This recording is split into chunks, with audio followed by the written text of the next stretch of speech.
Merci, bonsoir à tous, soyez les bienvenus en ce 10 décembre. Alors, venir vous parler d'une représentation de l'Immaculée Conception et de sa fortune, précisément le lendemain de cette fête liturgique, eh bien, on peut dire que le calendrier est parfait, que cette séance tombe à point nommé. Alors, Marie qui défait les nœuds que vous découvrez. Marie, donc, qui défait les nœuds en Corin, vous direz-vous peut-être, j'entends par là encore un titre, encore une dénomination associée à la Vierge. C'est vrai qu'il y en a beaucoup. Peut-être en avez-vous qui vous viennent à l'esprit. Je pourrais en citer quelques-unes. Marie, Reine du Ciel, par exemple. Mère 3 fois admirable également. Notre-Dame de Grâce ou encore Sainte Marie des Neiges, etc. En fait, je pourrais continuer comme cela très longtemps, puisqu'on en a dénombré près de 2000, en fait, c'est colossal. Alors, chacun de ces titres est lié à un événement marial ou une apparition. Certains d'ailleurs fort anciens. Marie, Reine du Ciel, par exemple, est une conséquence de la proclamation de Marie Théotokos, Mère de Dieu. Mère 3 fois admirable, eh bien, fait suite à la vision du jésuite Jacques Brême, vision dans laquelle Marie lui a signifié la façon dont elle souhaitait être nommée. Notre-Dame de Grâce est consécutif aux apparitions de Cotignac. Sainte Marie des Neiges nous renvoie à la fondation de la basilique Sainte-Marie Majeure et au signe donné au pape Libère pour lui signifier le lieu où il devait l'édifier, le signe étant de la neige au sommet du mont Esquilin le 5 août 358. Bref, toutes ces dénominations dont je viens de vous en citer quelques-unes ont été en fait consécutives à un épisode spécifique. Marie qui défait les nœuds n'est pas un titre donné a posteriori. Et pourtant, il est en passe de devenir l'un des plus usités, l'un des plus familiers. Il est en passe de devenir le vocable auquel les fidèles ont de plus en plus recours. Et ça, c'est tout à fait paradoxal. Alors, je ne perds pas de vue que s'intéresser aux dévotions mariales est un terrain plutôt glissant. Il y a un terme que l'on entend très rapidement, c'est le terme de mariolatrie. Et au mieux, on l'associe à de la suspicion, et dans le pire des cas, on y voit parfois une moue réprobatrice, signifiant qu'il n'y a pas d'exigence intellectuelle qu'on puisse y associer. Pourtant, si, on peut traiter des dévotions mariales en faisant appel à une rigueur de pensée. Alors, je commencerai par les conditions de la diffusion de cette dévotion. Si vous êtes ici, c'est que pour la plupart, vous avez reçu le mail annonçant donc cette conférence. Peut-être aussi que vous êtes rendu sur le site du laboratoire. Quoi qu'il en soit, vous avez tous découvert la singulière histoire de la diffusion de Marie qui défait les nœuds, ou tout au moins dans ses grandes lignes. Alors, je vais en reprendre le détail pour qu'on puisse l'avoir à l'esprit. En décembre 1986, le père Jorge Mario Bergoglio, qui deviendra en 2013 le pape François, reçoit pour les fêtes de Noël une carte de vœux, donc chose assez classique jusque-là, dans laquelle apparaît une représentation donc, de Marie qui défait les nœuds en petite reproduction. C'est un tableau de Schmittner, Johann Georg Melchior Schmittner, représentant donc, comme vous pouvez le constater, Marie, qui défait les nombreux nœuds d'un ruban blanc qu'elle a entre les mains. Cette carte lui est adressée par une religieuse qu'il a rencontrée précédemment en Allemagne, et dans l'interview qu'il donne le 9 mars 2017 au quotidien allemand Die Zeit, le souverain pontife explique qu'il est aussitôt séduit par cette image et qu'il commence dès lors à la diffuser, lui-même dans les courriers qu'il envoie. Il met ainsi, dans cette interview en tout cas, fin également au mythe qui véhiculait selon lequel il aurait été achevé sa thèse en Allemagne et qu'il aurait vu le tableau, qu'il aurait été séduit, etc. Ça, c'est inexact. Donc c'est une donnée effectivement qui est erronée, mais qui est abondamment relayée par toutes sortes de sites.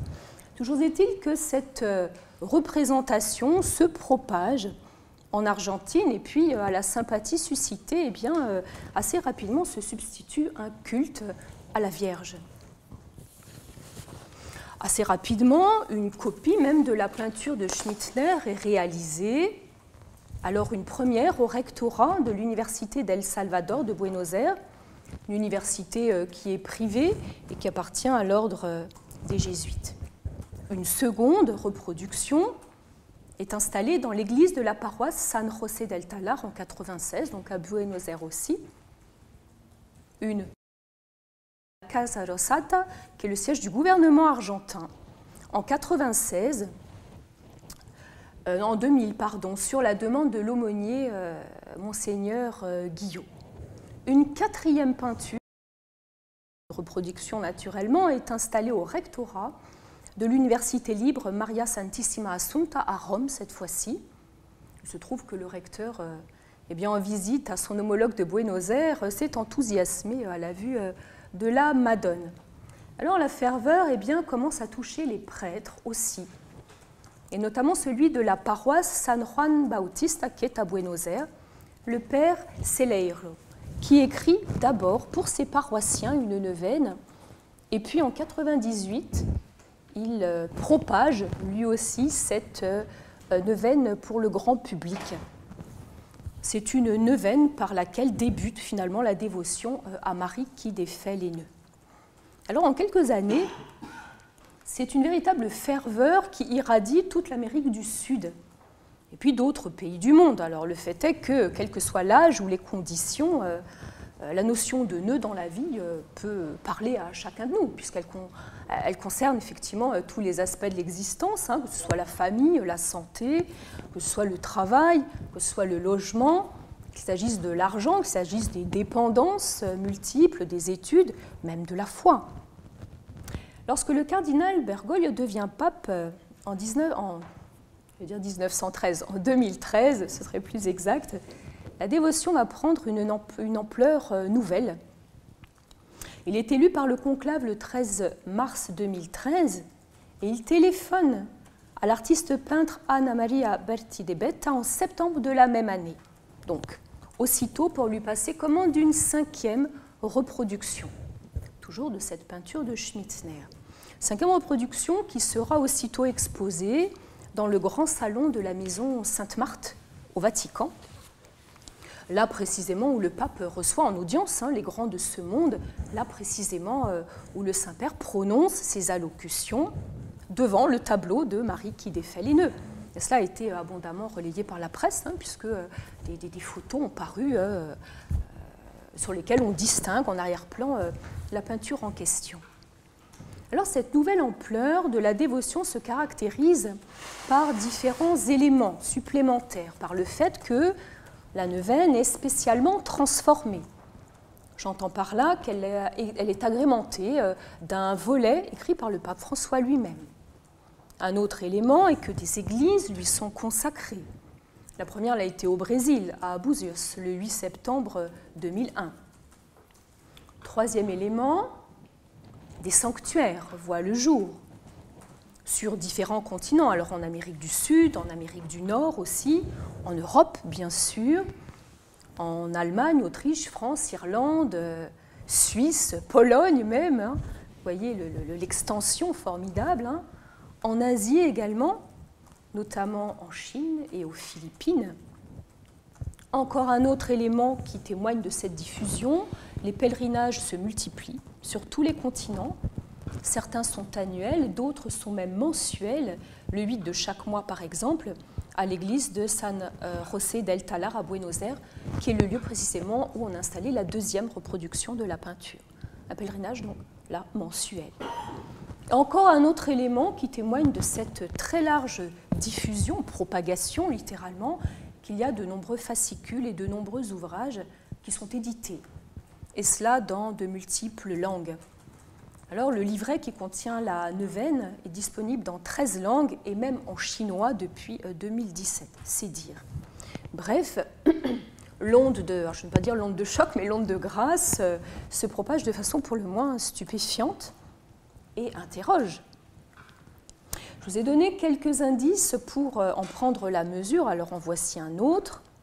Dans le bureau du père Celeiro, donc celui même qui a écrit donc, cette neuvaine en 98, se trouve, confie-t-il au mariologue René Laurentin qui était venu lui rendre visite et au cours d'un entretien, il lui confie la chose suivante, je cite, « Une armoire de 2,50 m sur 1,50 m et un buffet, tous deux remplis de cahiers sur lesquels sont inscrits les témoignages parvenus à la paroisse. » Fin de citation. Et ce n'est sans doute eh bien, que la pointe émergée du phénomène qui a pris, disons-le, une ampleur peu commune. Alors, je vous parle depuis plusieurs minutes déjà de la fortune du tableau de Schmittner et de ses copies, mais je n'ai toujours pas évoqué finalement l'original. On peut se demander où est-il, cet original. Eh bien, si vous allez à Augsbourg, en Bavière, vous le trouverez à l'église Sankt Peter am Perlach. Il est exposé depuis le début du XVIIIe siècle.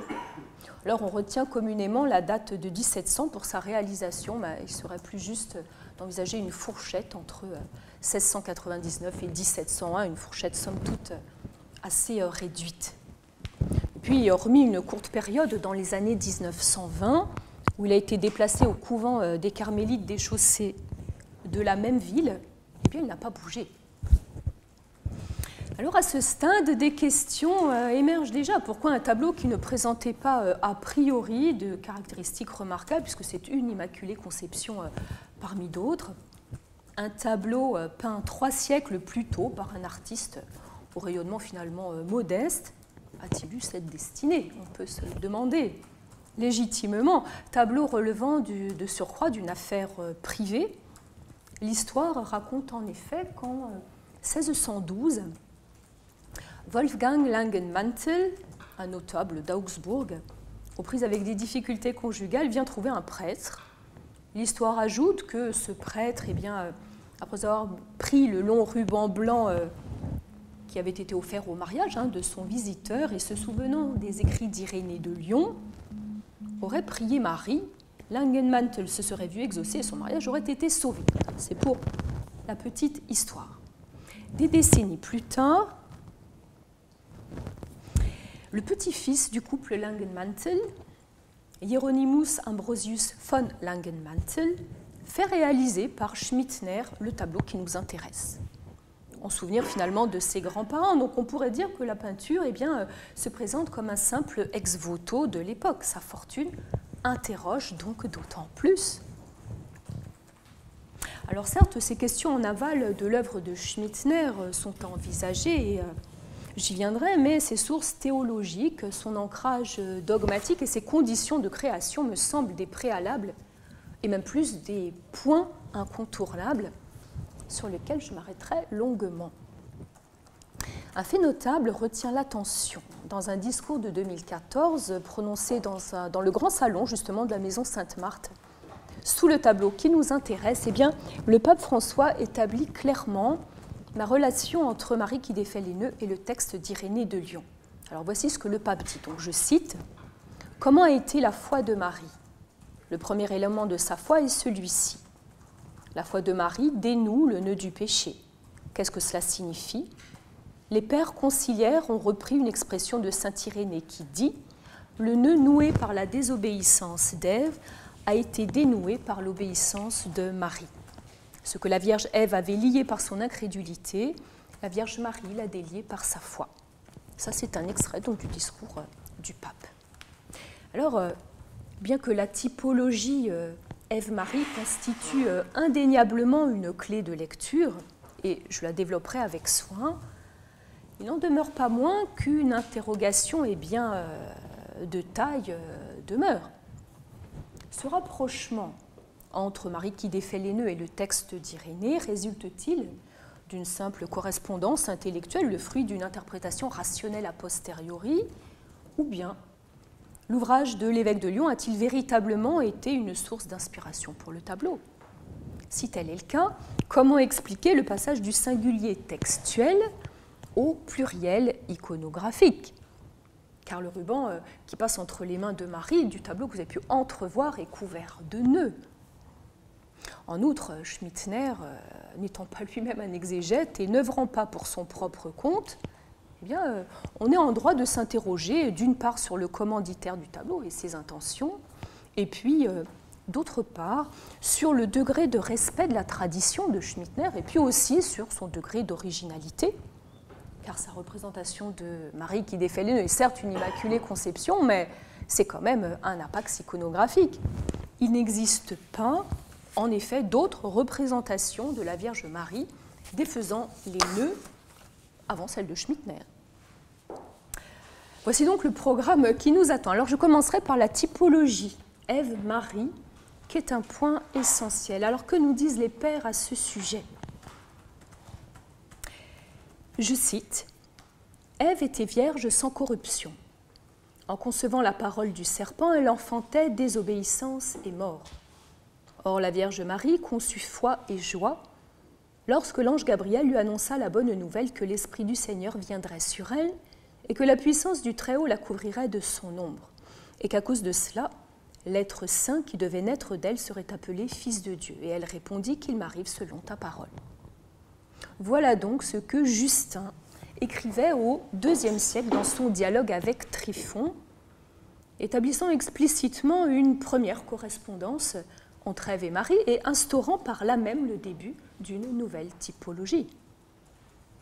Irénée de Lyon, au IIe siècle, lui aussi, approfondit la doctrine et l'approfondit dans le livre 3 au chapitre 22-4 de l'Adversus ARSS, le contre les hérésies. Et l'approfondit comment? Eh bien, par la mise en lumière de la notion de recirculation.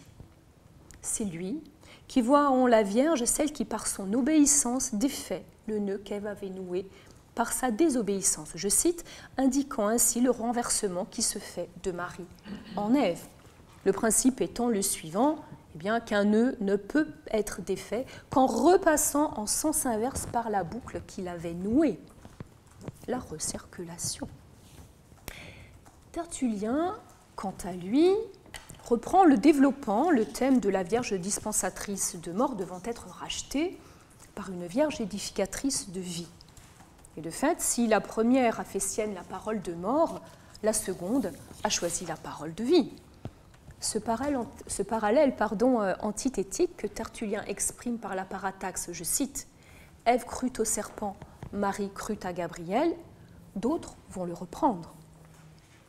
Ainsi, un peu plus tard, Jérôme, pour qui je cite, « La mort vint par Ève, la vie par Marie », ou encore Augustin, qui va utiliser la figure d'opposition pour signifier que la Vierge est précisément celle par qui le Christ est donné au monde pour effacer le péché originel, généré par son ancêtre adamique. Alors, j'avais préparé une diapositive pour faire la citation en latin, en raison du caractère vraiment synthétique du latin et aussi de sa musicalité.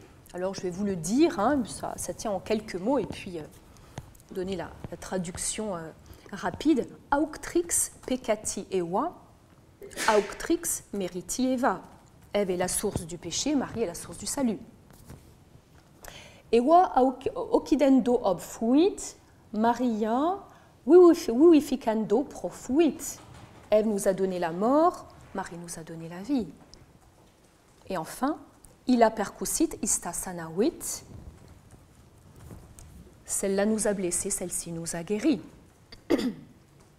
Alors, vous aurez remarqué la mise en relief, je l'espère, de cette binarité que j'essayais de vous traduire le mieux possible par la voix, qui est extrêmement visible lorsqu'on a le texte sous les yeux, mais par la voix c'est intéressant aussi, puisque par le jeu sonore eh bien, que cela crée avec les désinences, eh bien, on peut se rendre compte que ça peut ancrer davantage le sermon, parce qu'il s'agissait d'une prédication, justement, dans l'esprit du fidèle qui écoute. On voit qu'un glissement s'opère donc de théologique, la correspondance Ève-Marie devient également pastorale et investit les assemblées, témoignant par là même de l'élaboration de la doctrine mariale, de son ancrage dogmatique et de sa diffusion. Alors, ce parallèle traditionnel entre Ève et Marie se voit considérablement enrichi au XIIe siècle par Bernard de Clairvaux, qui voit en la Vierge, je cite, la racine de la douceur maternelle. Puis au XIIIe siècle, par Albert le Grand, Sous sa plume, la nouvelle Ève devient la médiatrice par excellence, adoptant ainsi une nouvelle fonction dans l'économie du salut et son auteur marquant durablement la théologie mariale. Alors, je cesserai là de dérouler la longue histoire de la typologie Ève-Marie, parce qu'il y a encore beaucoup d'étapes, en citant simplement Jean-Paul II, qui résume parfaitement les choses. Dans sa lettre apostolique Mulieris Dignitatem, je cite, « La comparaison Ève-Marie revient constamment au cours de la réflexion sur le dépôt de la foi reçue de la révélation divine. Et c'est l'un des thèmes fréquemment repris par les pères, par les écrivains ecclésiastiques et par les théologiens. » Je crois qu'il résume parfaitement les choses. Alors, cette correspondance Ève-Marie est donc clairement établie dans les textes. Et face à l'omniprésence de la Vierge en tant que nouvelle Ève, dans un passé où l'art pictural enseigne encore les fidèles, les moins lettrés, il importe de voir comment la peinture, en tant qu'art religieux et sacré, s'est saisie de cette interprétation de la figure mariale et ce qu'elle lui a fait incarner. Alors je vous propose d'interroger cet art visuel tant dans les formes qu'il adopte, c'est-à-dire comment cette nouvelle Ève est représentée, que dans sa finalité. Ce que cet art donne à voir, illustre-t-il simplement l'écriture ou bien s'agit-il d'un dépassement des frontières textuelles qui s'affranchit des sources scripturaires? Si tel est le cas, il s'agira de comprendre quelle fonction nouvelle Marie acquiert et dans quelle mesure la pensée doctrinale en est touchée.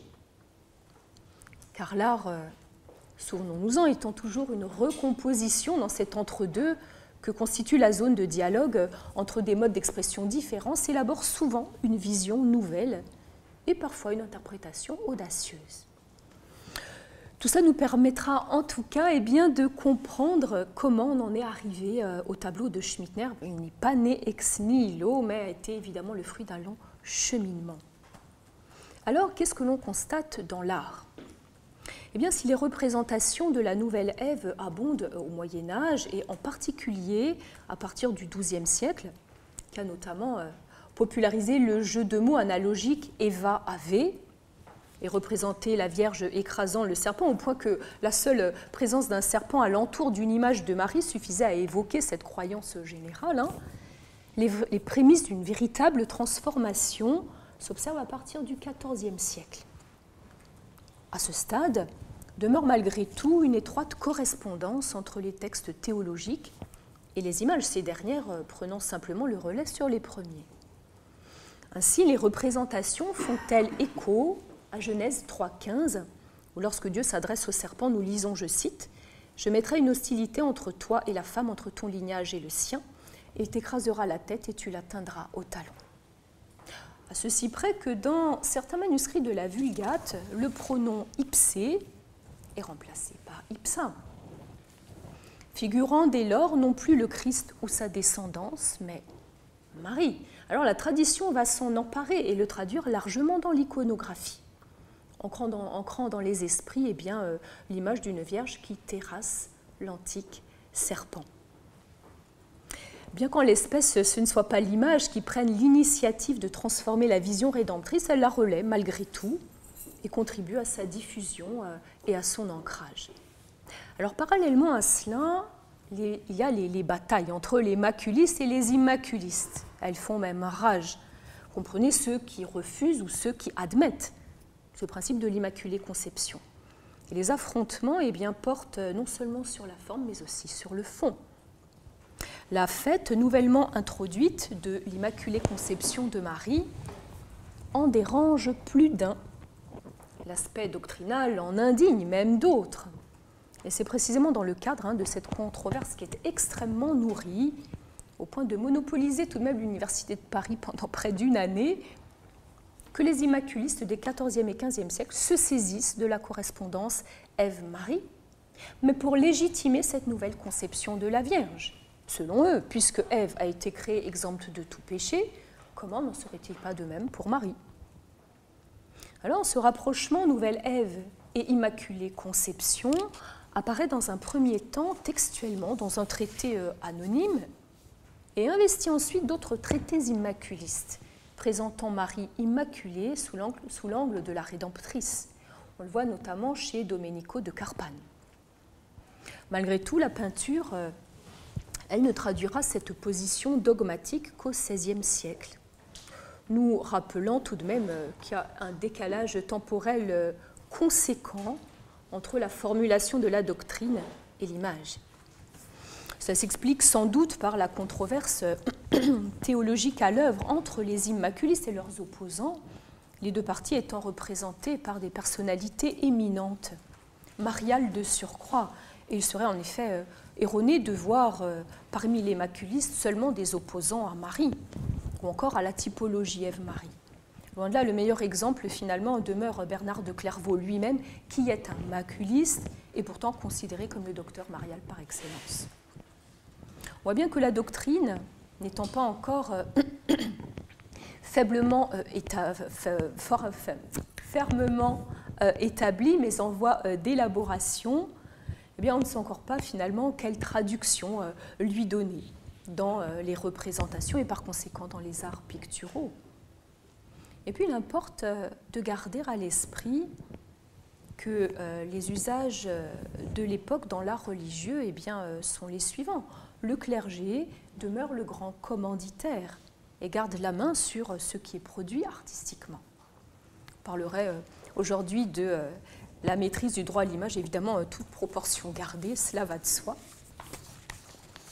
Bien sûr, il y a certains mécènes qui initient des projets picturaux ou qui se portent acquéreurs de peintures. Ben, c'est toujours à destination d'un lieu de culte, d'une chapelle, d'une église ou d'autres lieux encore.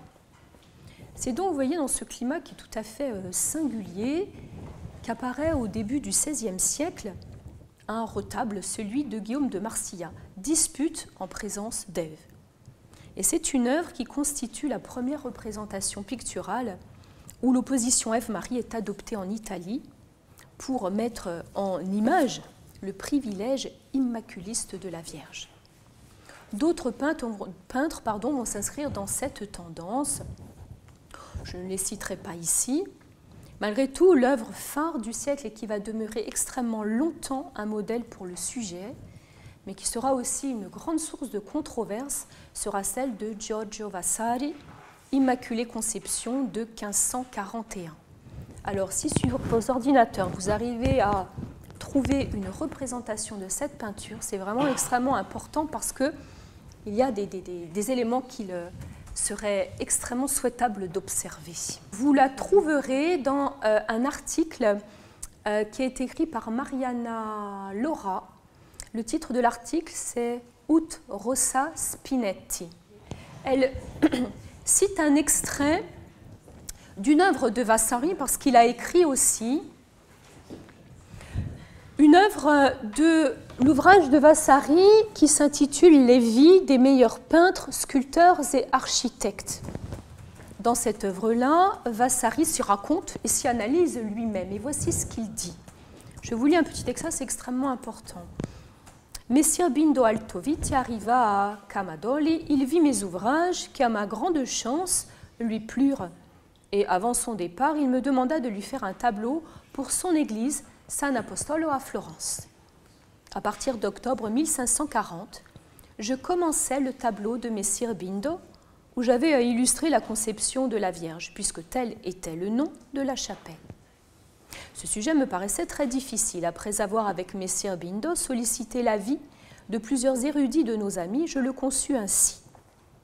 Au milieu, et là donc observez précisément la peinture, parce qu'il va la décrire et l'expliquer.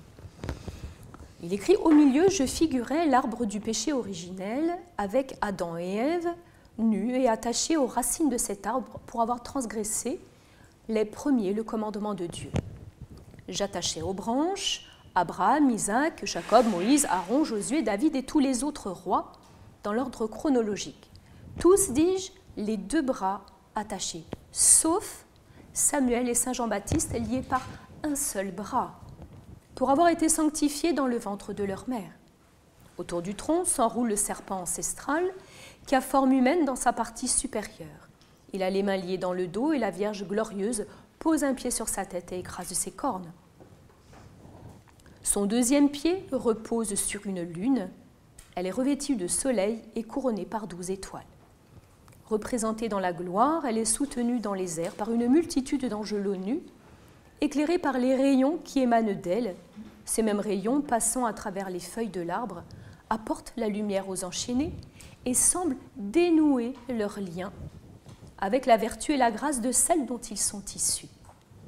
Dans le ciel, c'est-à-dire au sommet du tableau, deux poutres y tiennent des banderoles portant ces mots « Quas evae culpa damnavit », c'est-à-dire ceux que la faute d'Ève a damnés, « Mariae gratia solvit », la grâce de Marie les a libérés, donc sauvés.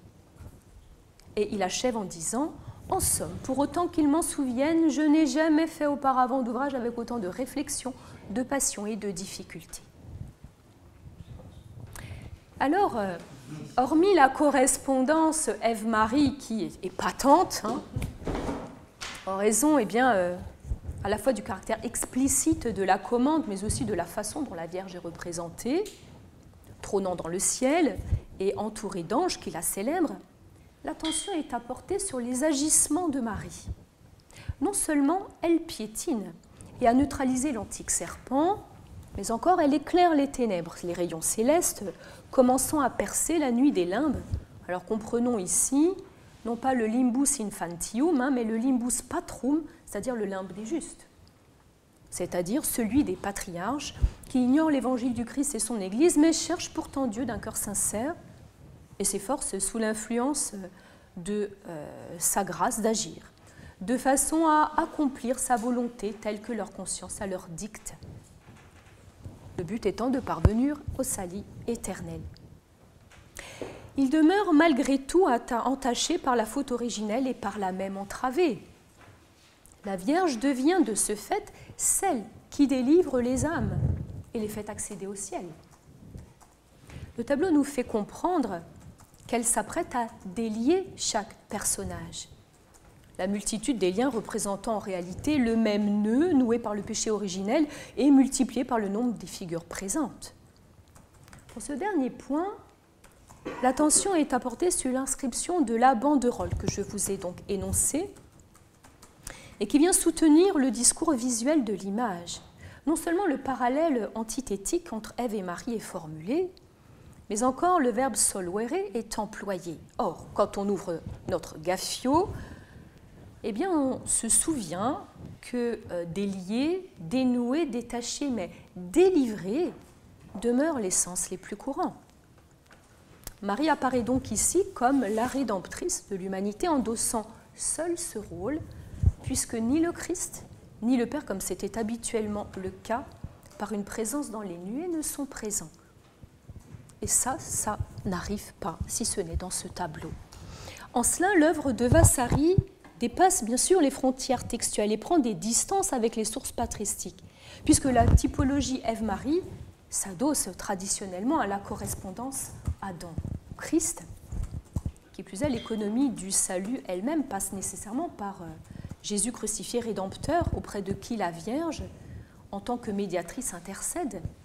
C'est donc une nouvelle position doctrinale que Vasari prend là, position qui frise l'hérésie.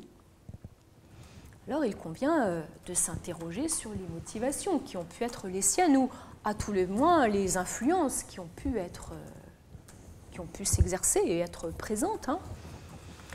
Si on envisage les influences textuelles, alors peut-être que l'une de ces sources alléguées, l'évangile de Nicomède, est alors ses libertés.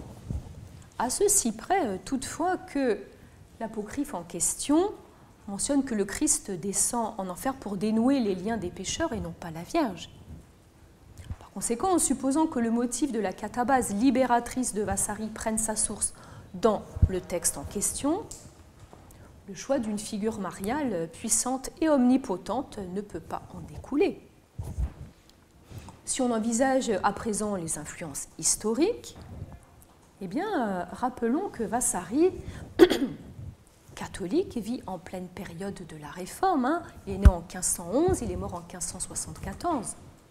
On peut donc se demander si cette représentation mariale ne serait pas une façon d'affirmer son appartenance religieuse à une époque troublée où le catholicisme se lance précisément dans une reconquête et une réaffirmation de ces dogmes, la peinture de Vasari revêtirait-elle donc, dans ce cas, une forme d'engagement spirituel ou un positionnement contre-réformiste? Alors, si l'on ajoute qu'il sera décoré de la croix de l'ordre de l'Éperon d'or et de la Milice dorée, qui sont des titres conférés par le pape aux personnes qui ont eu des mérites civils dans la propagation de la foi, eh bien, on serait peut-être tenté de le penser. Et de fait, à une époque où le culte marial, après avoir été en plein essor, est inquiété par les thèses et les positions réformistes et où l'Immaculée Conception est encore au cœur des discussions et des passions, il ne serait pas déraisonnable d'y voir un élan contre-réformiste de Vasari, se traduisant par cette prééminence mariale et une forme de réaction finalement contre le solus Christus luthérien.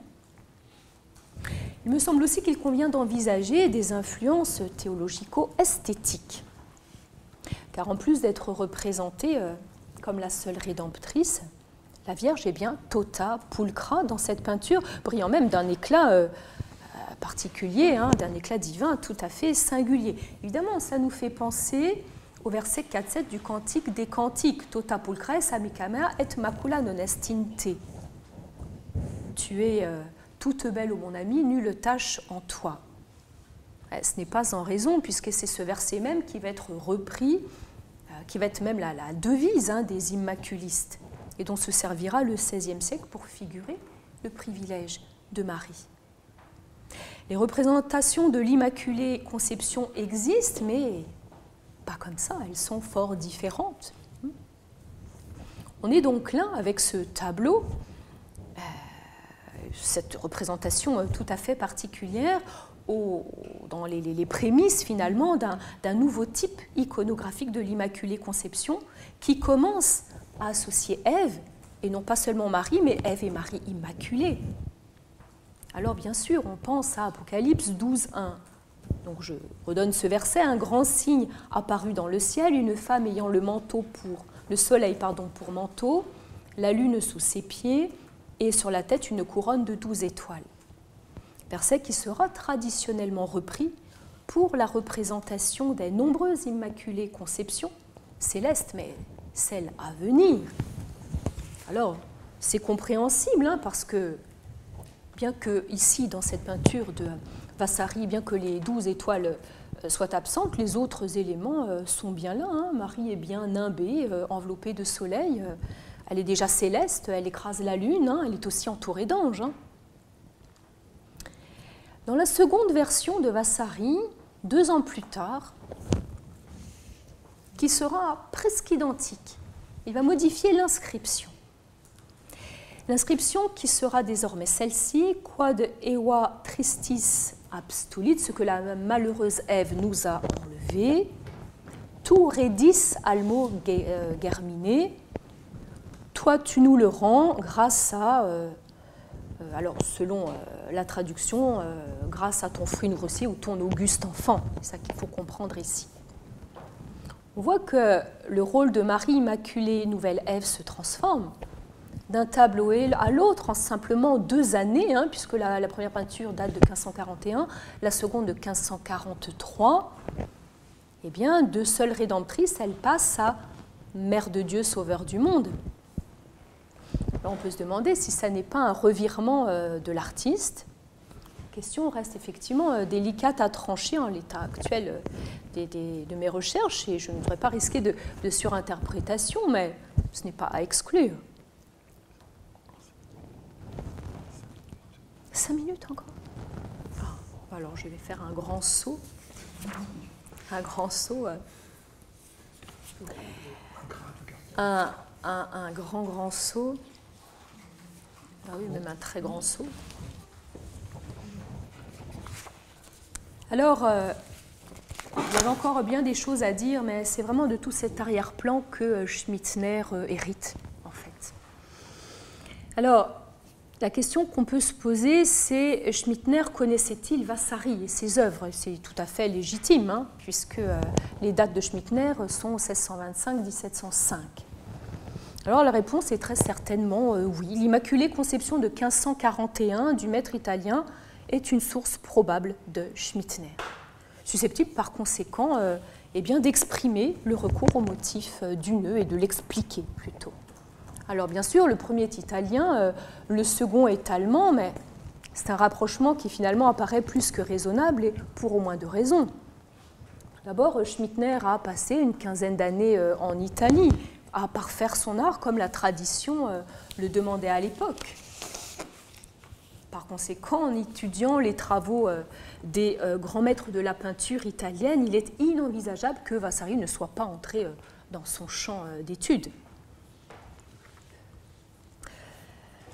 D'autre part, est-il utile de rappeler finalement que c'est l'Italie qui a été l'initiatrice de la Renaissance, et cela dès le Quattrocento. Donc par conséquent, pour ces quelques raisons et d'autres que je ne développerai pas ici, oui, Schmittner connaissait fort probablement Vasari et son œuvre, et oui, il a très certainement été influencé par cette peinture pour sa Vierge en gloire qui défait les nœuds.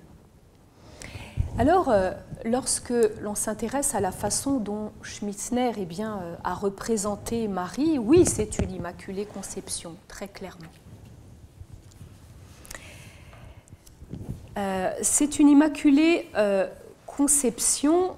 Alors, je fais d'un grand saut là, et c'est sûr que les connexions, certaines nous échapperont peut-être, on pourra l'envisager au moment de la discussion, mais il me semble que dans cette représentation des multiples nœuds qui figurent sur le ruban et que Marie défait justement, qu'il faut y voir une représentation concrète de la réalité spirituelle de la grâce. Autrement dit, une allégorie spiritualisée de la rédemption, replaçant finalement Marie au cœur de l'attention en tant que nouvelle Ève. D'une certaine façon, on pourrait dire que Schmittner a transposé iconographiquement, par le dénouement concret des nœuds, l'inscription qui figurait sur le tableau de Vasari, Quodevae culpa damnavit, Mariae gratia solvit, et finalement procédé à l'interprétation du tableau de Vasari. Mais on peut aller encore au-delà, et j'achèverai par cela, en disant que cette représentation du tableau de Schmittner, cette interprétation plutôt du tableau de Schmittner, concerne donc l'histoire du salut plutôt que la résolution des problèmes individuels, comme nous invite la neuvaine qu'on peut trouver facilement. Et nous invite à voir donc non pas la figuration de chaque problème, mais la délivrance de chaque pécheur, les nombreux nœuds figurant donc sur ce ruban, figurant l'humanité entière, et le ruban, l'Église, au sens de la communauté des chrétiens. Alors, opter pour cette solution, eh bien, on pourrait dire que ça confère une dignité supplémentaire à l'action de Marie, par le fait même qu'elle n'est plus représentée ici comme une exécutante, mais bien plutôt comme celle qui, ainsi que l'écrivait bien Irénée, a dénoué par son obéissance ce que son ancêtre adamique avait lié par sa désobéissance. Et finalement, qu'il s'agisse de l'Europe réformée ou de notre société contemporaine déchristianisée en proie aux difficultés multiples, eh bien, la figure de Marie et sa présence maternelle semblent constituer une voie d'accès privilégiée au Christ. À Jésus par Marie, écrivait et prêchait Louis-Marie Grignon de Montfort au XVIIe siècle, eh bien, Marie qui défait les nœuds le rappelle aujourd'hui à ceux qui l'auraient oublié ou l'ignoreraient encore.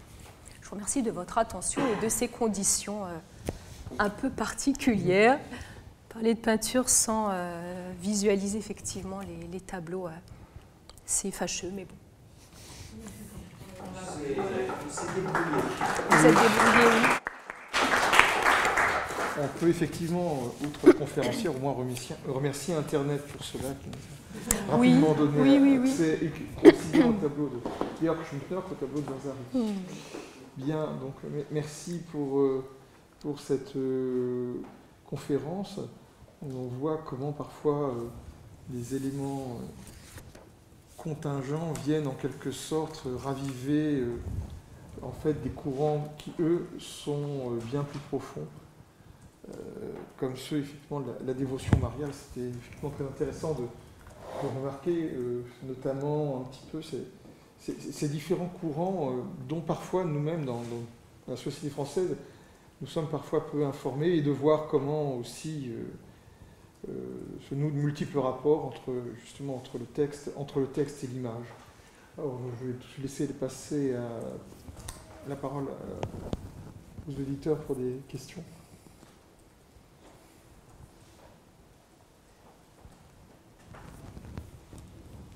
Je vais peut-être en poser une pour commencer, alors. Il faut toujours qu'il y en ait un qui pose une question pour moi. Est-ce que tu pourrais revenir un petit peu? Tu as suggéré que dans le tableau de Vasari, il y avait quelque chose d'un petit peu hérétique en raison de la présence de la seule Vierge Marie qui vient en quelque sorte délier les nœuds du péché dans l'arbre des générations, finalement. C'est un peu ça. Revenir un petit peu sur la manière dont justement sa peinture a été reçue et sur le sens du changement qu'il y avait donc entre les deux versions de la peinture, si j'ai bien compris, changement qui se limitait à ce qui était écrit sur le bandeau, qui tout en conservant l'opposition, à peu de choses près, l'opposition Ève-Marie, néanmoins reformuler certaines choses. Oui, dans la peinture de 1541, donc la première, Ève représente Marie. Le lapsus est révélateur. Marie est représentée comme la seule rédemptrice de l'humanité. Habituellement, dans les peintures qui représentent Marie dans une sphère où il y a une représentation du démon, en tout cas de l'arbre de la tentation, figure toujours une présence du Père qui se traduit par une figure dans les nuées représentée de diverses façons.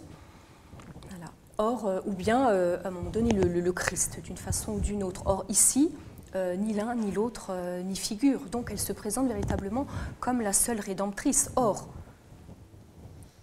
en tant que co-rédemptrice, théologiquement ça pose déjà un problème. Alors en tant que rédemptrice seule, là, j'ai dit qu'on frisait l'hérésie, on a presque les deux pieds dedans. Donc très rapidement, 2 ans après, je veux dire, c'est extrêmement court finalement pour peindre un nouveau tableau. L'œuvre en elle-même n'a que très peu de différence, mais l'inscription, elle, renvoie directement au Christ par l'expression almo-germiné, hein. Donc le bourgeon nourricier, mais là, à traduire par ton auguste enfant, et préfigurant le Christ à venir. Donc, et ça rend d'autant plus troublant le fait que le tableau de Schmittner reprend, malgré tout c'est un peu une feuille de vigne, mais ça garde quand même Marie dans son rôle central. C'est quand même étonnant que le tableau de Schmittner reprenne quelque chose qui, malgré tout au niveau iconographique, si je comprends bien, est quand même malgré tout un petit peu marginal. Il reprend, il réinvestit le motif du nœud en fait. Il reprend donc la formulation, on a le verbe soluit et soluere, c'est vrai quand on ouvre son dictionnaire, c'est délier, dénouer, mais c'est aussi libérer. Et je crois que vraiment là il s'agit d'une transposition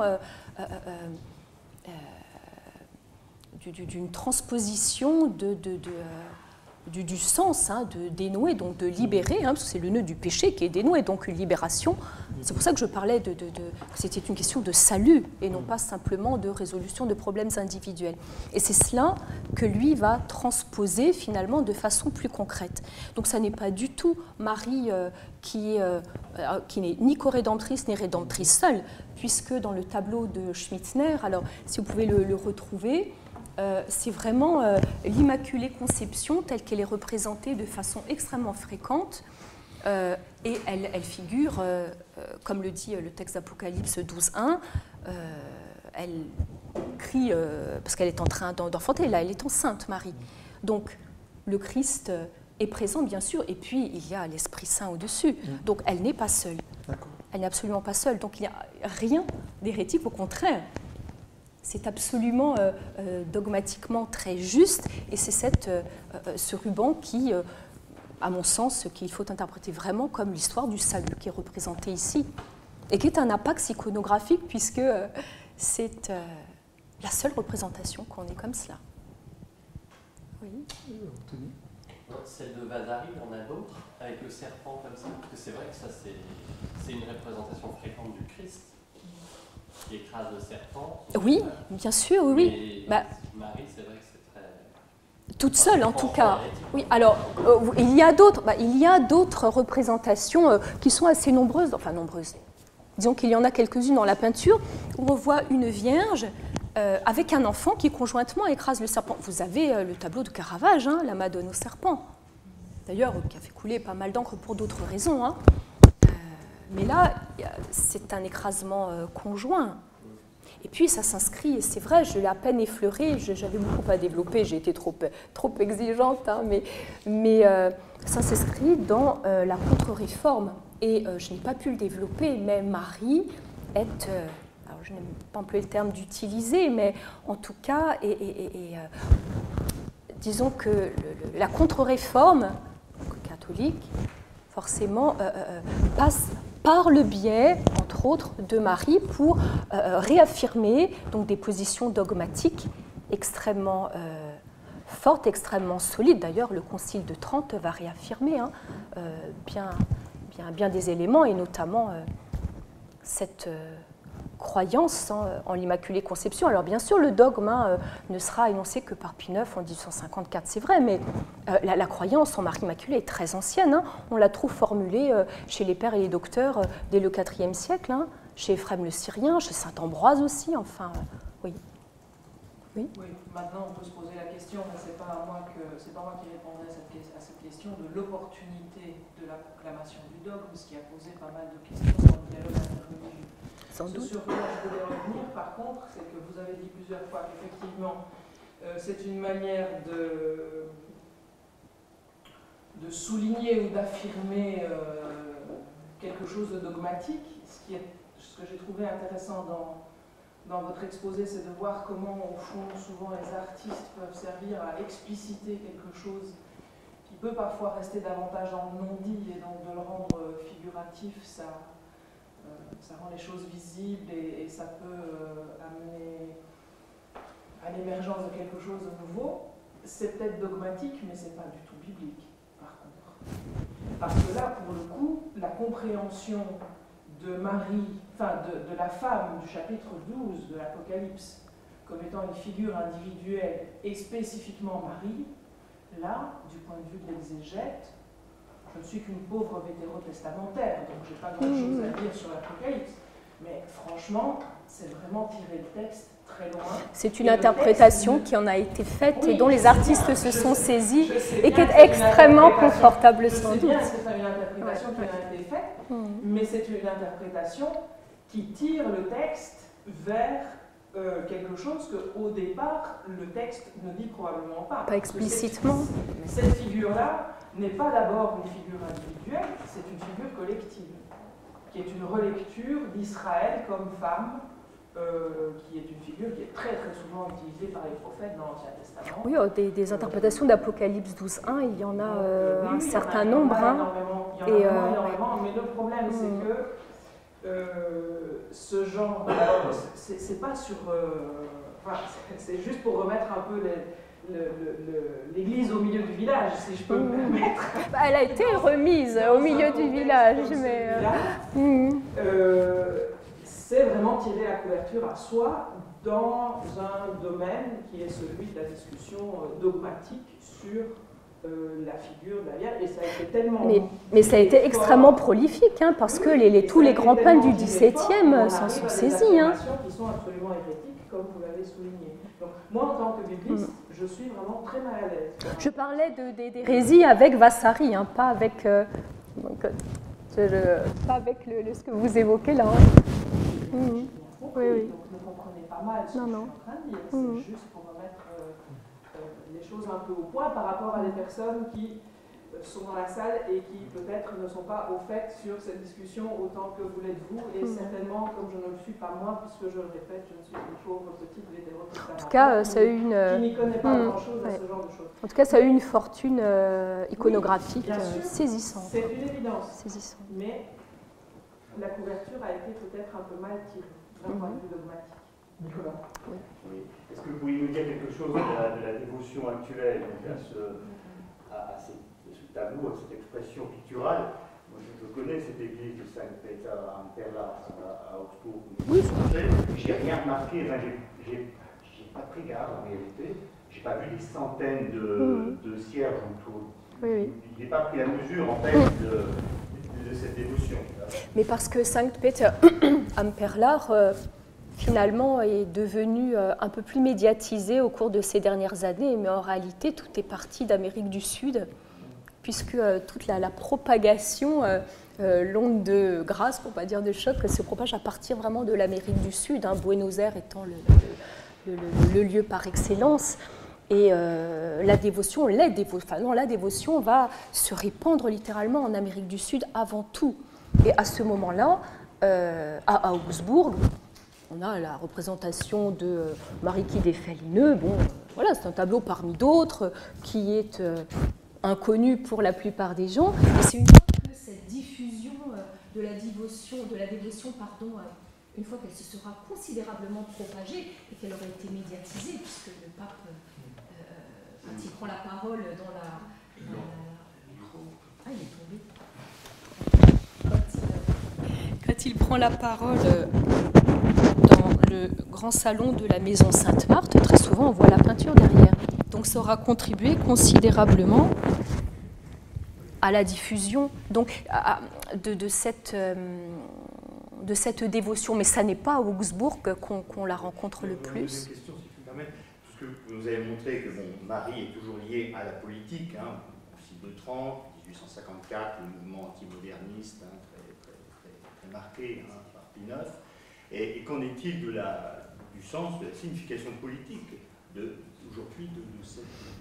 Je ne me suis pas penchée sur ce sujet-là parce que ce qui m'a véritablement intéressée, ça a été de comprendre pourquoi ça a eu cette fortune-là, finalement, ce tableau-là. Pourquoi il a interpellé à ce point-là le pape François. Des Immaculées Conceptions, il y en a tellement. Quand on reprend les peintures de Rubens, de Tiepolo, de Murillo, enfin, des tableaux qui représentent une Marie, vous voyez. Voilà. Donc pourquoi cette figure du nœud a saisi le pape à ce point-là pour qu'il commence à finalement le diffuser sur ses cartes de vœux, pour qu'il commande à l'issue de ces quelques mois ou quelques années une peinture qu'il installe quand même au Vatican. Vous voyez? Donc qu'est-ce qui était sous-jacent? Qu'est-ce qui a finalement contribué à cet élan qui a saisi cet homme-là qui est le pape? Enfin, je ne pense pas qu'il... C'est plus la question du pape que de Marie pour lui. Peut-être un début de réflexion pour ça, mais il faudrait savoir, je ne connais pas le discours du pape sur une encyclique ou sur ces points-là, mais le pouvoir pétrinien, le pouvoir des clés, c'est le pouvoir de lier et de délier. Alors, est-ce que représenter Marie comme louant et dénouant, enfin comme dénouant, il n'y aurait pas une réattribution de la valeur pétrinienne du pouvoir des clés? Peut-être. Donc, parce qu'en tant que pape, ce serait un geste fort de pouvoir faire ça. Mais est-ce qu'il l'a explicité ou pas? Non, clairement non. Hein. Il axe... parce qu'il lui est arrivé de communiquer à ce sujet, particulièrement parce que des histoires un peu folkloriques ont émergé et se sont diffusées. Donc, à travers 2 interviews extrêmement récentes de 2017, il a clairement expliqué les origines de son élan. Et à aucun moment, en tout cas, dans les documents que j'ai consultés jusqu'à présent, j'en ai consulté pas mal, à aucun moment je n'ai trouvé cette allusion-là. Mais peut-être que... Parce que celui qui a réactivé la mariolâtrie, parce qu'on peut vraiment parler de mariolâtrie dans le catholicisme aujourd'hui, c'est Jean-Paul II, c'est pas François. Pensez tout simplement à la place Saint-Pierre. Vous avez présente la place Saint-Pierre, tout le monde. Vous êtes face à la basilique. Et vous regardez du côté droit, en haut, il y a un mur qui est un des murs du palais épiscopal. Il y a une mosaïque d'une femme qui a été installée là par Jean-Paul II. Ça, c'est la contribution de Jean-Paul II à la place Saint-Pierre. C'est la Vierge, hein?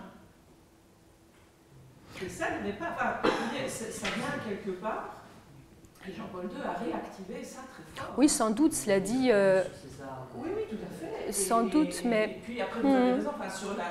Mais tous les papes ont une dévotion mariale qui est extrêmement marquée. Et champion de catégorie, hein. Et ça s'explique aussi par son parcours personnel. Sans doute, sans doute. Enfin, pour revenir donc à la question qui avait été posée, ça n'est pas dit explicitement. Peut-être le porte-t-il, en lui a-t-il cela en arrière-plan. Intérieurement, ce n'est pas impossible. En tout cas, ça ne figure pas comme élément. Et puis, il ne le politise pas du tout. Je crois qu'il n'a pas cette approche-là, et je crois même qu'il s'y refuse. Parce que tu as présenté la typologie F-Marie, mais il y a aussi une typologie Église-Marie qui est très forte aussi. Absolument. Et donc, mais que je reprends, et que je reprends d'ailleurs dans l'interprétation, finalement, dans cette allégorie de l'histoire du salut, où finalement, au lieu de voir sur ce ruban chacun des nœuds comme un problème personnel à dénouer, ce qui peut être vu comme ça, je ne le réfute pas ici, mais le voir plutôt d'une façon plus globale, comme l'histoire du salut, et finalement, chaque nœud ne représentant pas un problème à dénouer, mais un pécheur à délier, auquel cas, le ruban, alors, qui est couvert de nœuds, pourrait représenter une figuration de l'Église avec tous les pécheurs. Avec la remise en valeur de l'aspect médiatrice. Médiateur de l'Église d'une façon assez forte, finalement. C'est vrai que si Marie, même chez Vasari, est une allégorie d'église, ça supprime le caractère un peu problématique, du point de vue dogmatique. Oui, sauf que l'énoncé pour Vasari ou le soutenir pour Vasari, ce serait surinterprété à mon sens. Et c'est confortable, naturellement, ça serait pratique, mais je pense que ce serait surinterprété. Mais ce tableau lui a posé problème, quand je vous ai lu l'extrait, certes un peu long, mais alors extrêmement intéressant parce qu'il contenait tellement. C'est un tableau qui lui a posé problème.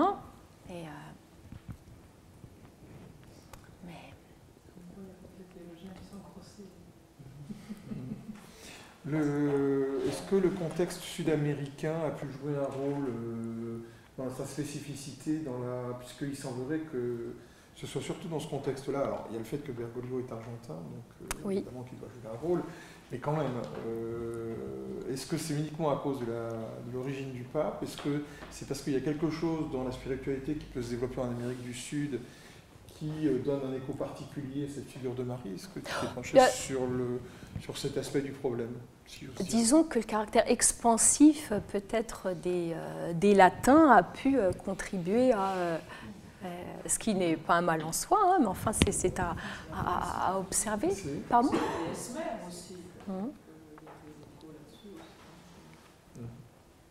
En tout cas, c'est très développé en Pologne aussi. Elle est arrivée jusqu'en Pologne aussi, cette dévotion. Mais le caractère expansif des dévotions, et des élans sud-américains ont dû contribuer à propager sans doute plus facilement encore ce culte-là, mais ça ne suffit pas.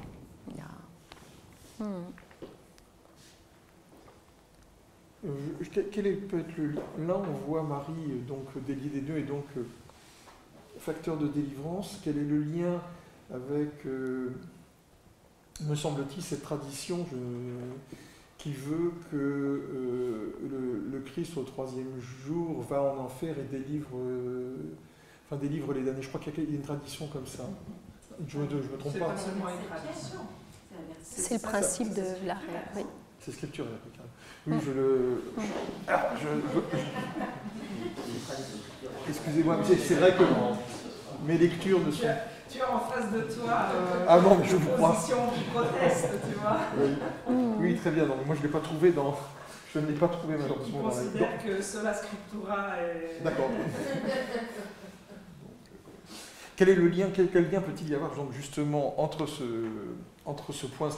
lieu scripturaire donc, et justement cette position particulière de Marie? Le lien est ce motif du nœud, hein, ce motif du nœud véritablement, et l'apax iconographique, parce que c'en est un, c'est le fait que cela passe par les mains de Marie, mais il y a l'idée de délier. Et puis c'est vrai, quand on s'intéresse quand on regarde l'essence de ce verbe soluere en latin, il y a délier, dénouer, et il y a délivrer quand même. Donc, mais justement, il y a aussi quand même, je trouve, une partie, une euphémisation par rapport même au tableau de Vasari, où c'est des chaînes, il y a des menottes et tout ça, de défaire des nœuds dans un ruban, c'est quand même pas la même chose que défaire des chaînes. Notamment en Amérique latine, la libération, c'est quand même aussi une autre libération que la libération des nœuds c'est vrai. psychologiques. Absolument, absolument. Bon, alors on peut tout à fait interpréter ce type de liens que tu évoques, qui sont encore plus compliqués finalement à défaire, parce qu'encore plus rigides, encore plus enfermants par le fait de la difficulté que cela représente, cette délivrance. Et ça n'est pas juste une simple rosette qu'on tire et qu'on défait comme cela. Malgré tout, dans l'extrait que je vous ai lu, où il le relate, où il explique aussi les conditions et de réalisation et la façon dont il a réfléchi pour arriver à peindre l'œuvre que vous avez pu voir sur vos ordinateurs et tablettes, il emploie le terme de délier. Hein. Donc, il avait dans la tête et dans l'idée de délier, même s'il l'a figuré par ce que tu évoques.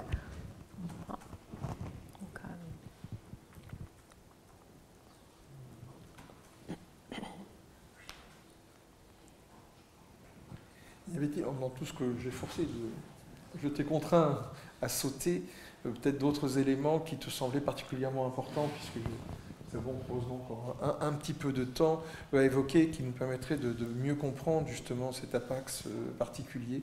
Mais ce qui est intéressant, c'est que finalement, au début, on a une affaire privée, etc. Bon, effectivement, on se dit c'est un ex voto, le petit-fils a fait réaliser ce tableau en mémoire de ses grands-parents, c'est très joli. Sauf que quand on creuse un petit peu plus la chose, il y a bien d'autres éléments qui, en plus de cela, parce que ça n'est pas faux, je ne veux pas invalider cela, mais qui déploient et qui approfondissent quand même la chose. Disons que l'affaire privée est débordée par le fait que, c'est sûr que cette Vierge en gloire sur une terre protestante en Bavière, ça pose question quand même, enfin je veux dire... en Bavière, oui. De la même façon, à Augsbourg, Saint-Péter, c'est une église protestante ? Non, mais c'est une terre qui est plus largement protestante, cette zone géographique, pour le dire autrement, ou en tout cas qui, au moment de la Réforme, a eu un rôle extrêmement important, et en particulier à Augsbourg, hein, parce que c'est à Augsbourg où, entre le 12 et le 15 octobre de 1518, que Luther va rencontrer, qu'ajetant l'entrevue va tourner court, que la scission engendrée va donner lieu à la Réforme. Ce n'est pas rien. Et il y a beaucoup d'autres éléments. Oui. C'est aussi à Augsbourg que se tient la diète, donc du même nom, la diète d'Augsbourg, hein, entre les mois de juin et de novembre 1530, au cours de laquelle Charles Quint tente de négocier avec les princes allemands réformés, peine perdue.